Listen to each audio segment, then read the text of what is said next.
From our Toronto studios, this is the Muslim News on Muslim Network TV. Assalamu alaikum, I'm Aishah Ashraf.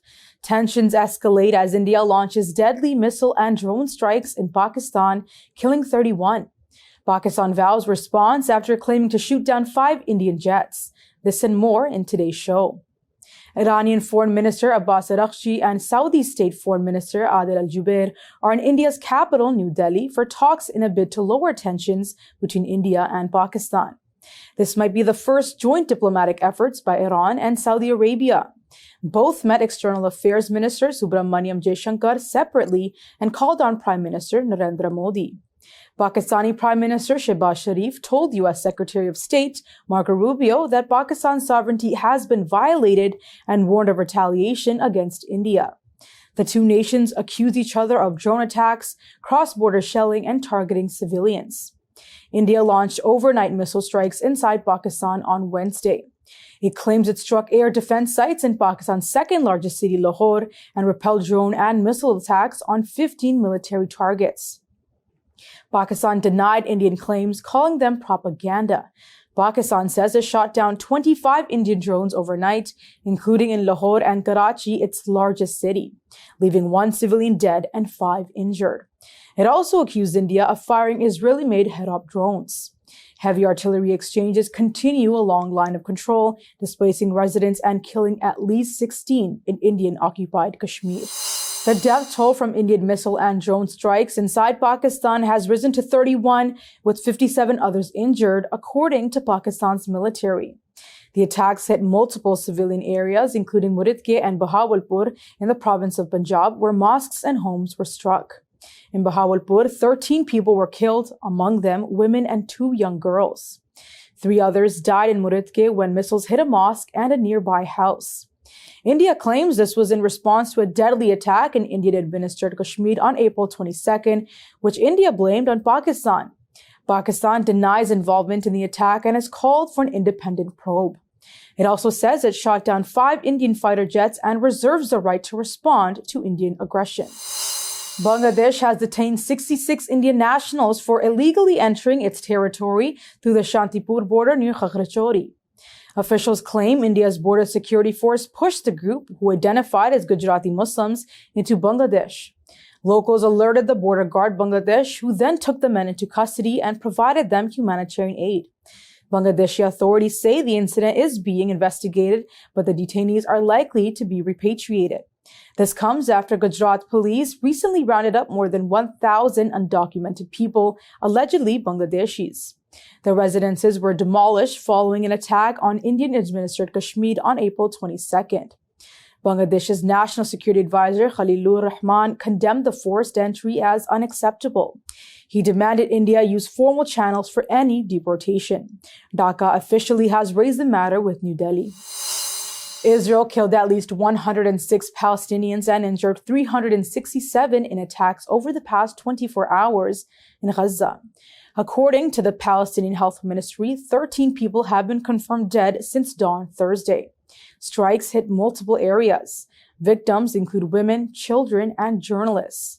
Freelance reporter Yahya Subih was among the dead just hours after celebrating his newborn's arrival. Since October 7, 2023, Israel has killed more than 60,000 Palestinians, mostly women and children, in its genocide in the region. It has also injured over 119,000 people in Gaza. Israel faces international war crimes probes, including a genocide case at the International Court of Justice. The Catholic Church will be led by Robert Francis Prevost. Born in Chicago, he will be the first American to fill the role of Pope.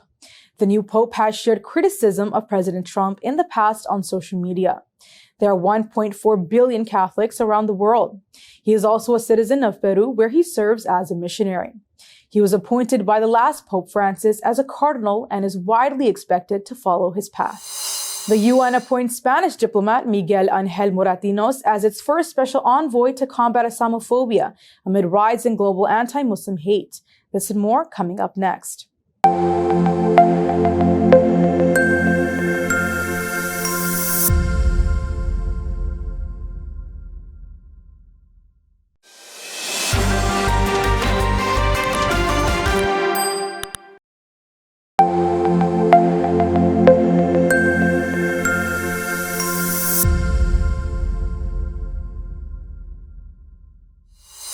Jewish students and academics have condemned a U.S. House hearing on campus anti-Semitism, calling it a political stunt and kangaroo hearing aimed at silencing criticism of Israel.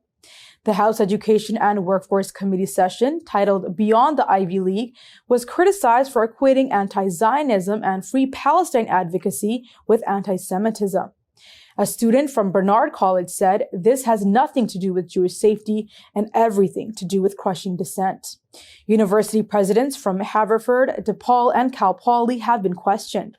Committee Chair Tim Walberg suggests Israel should treat Gaza like Hiroshima. A memo by mostly Jewish Haverford professors noted that some lawmakers on the panel, such as Representative Mark Harris, have made openly religiously intolerant remarks. Harris has said Muslims will never know peace in their soul until they renounce their religions and accept Jesus Christ as their Lord and Savior. The hearing sparked outrage from Jewish groups supporting Palestinian rights, who say civil rights are being weaponized to stifle campus activism. The United Nations has appointed Spanish diplomat Miguel Ángel Moratinos as its special envoy to combat Islamophobia. He also will continue as head of the UN Alliance of Civilizations, a post he has held since 2019. The UN says Moratinos brings decades of experience promoting global dialogue and fighting discrimination. As Spain's former foreign minister, he held key roles in the UN, Security Council, Organization for Security and Cooperation in Europe, and Council of Europe. The move comes amid growing calls for international efforts to address anti-Muslim hate worldwide. At least 70 Free Palestine protesters were arrested at Columbia University after they attempted to stage a sit-in at Butler Library. The protest was organized by the Columbia University Apartheid Divest Group. Paramedics removed 2 people on stretchers, one draped in a keffiyeh, a symbol of Palestinian resistance.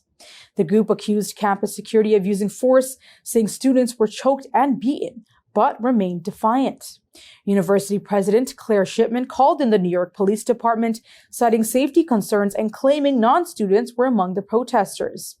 2 campus officers were reportedly injured during what she called a crowd surge.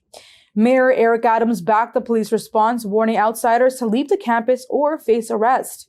He said New York City would protect peaceful protests, but not tolerate lawlessness. This marks the latest escalation in ongoing Free Palestine demonstrations at American universities amid Israel's war on Gaza. 3 former Memphis police officers have been acquitted in the murder trial of Tyre Nichols, a 29-year-old black man who died after a brutal police beating in January 2023.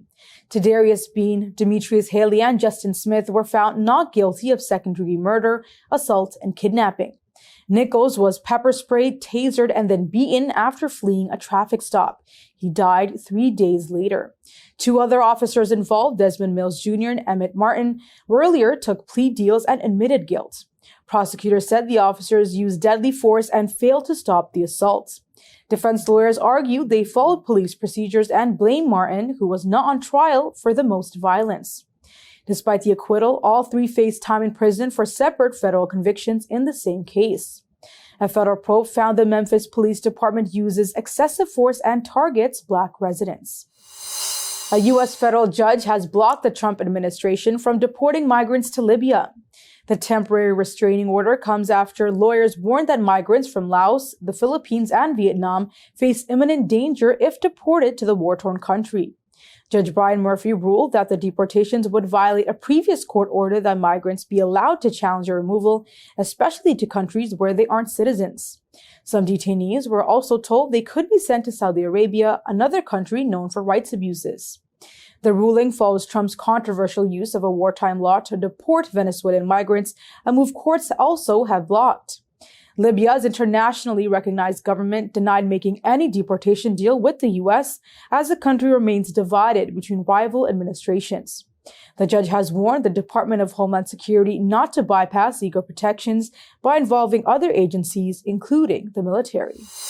In war-ravaged Sudan, a small charity called Resilience is helping reunite families torn apart by conflict. Among them is Munzir, a wounded man displaced for 2 years who finally made it home to Umdurman. Thanks to a Facebook post, Resilience traced his relatives and guided him back to his mother's doorstep in the capital city, Khartoum. Led by Muhammad Al-Fatih, the group has already reunited 286 people. A U.S. federal jury has ordered Israeli spyware company NSO Group to pay more than $167 million for hacking into WhatsApp. The group found NSO liable for using its Pegasus software in 2019 to target approximately 1,400 users, including journalists and activists, through a zero-click attack. The damages include $167.25 million in punitive fines and $445,000 in compensation to WhatsApp and its parent company, Meta. The California court rejected NSO's claim of sovereign immunity, ruling it a private company not shielded from lawsuits. Meta hailed the ruling as a major victory against illegal spyware and a warning to others. The case was filed in 2019 after Meta discovered NSO had exploited WhatsApp's calling feature. Evidence also revealed that WhatsApp wasn't NSO's only target, as Pegasus used multiple methods to infect devices. Meta says the verdict is a crucial step towards protecting digital privacy worldwide. That's all from our Toronto studios. Thank you for watching Muslim News. We are a community channel dedicated to bringing you stories you can trust. Please like, share, and subscribe to our content. You can also comment to let us know what you think of our coverage. You can donate now by visiting muslimnetwork.tv/donate. For more content, keep watching Muslim Network TV. Salam.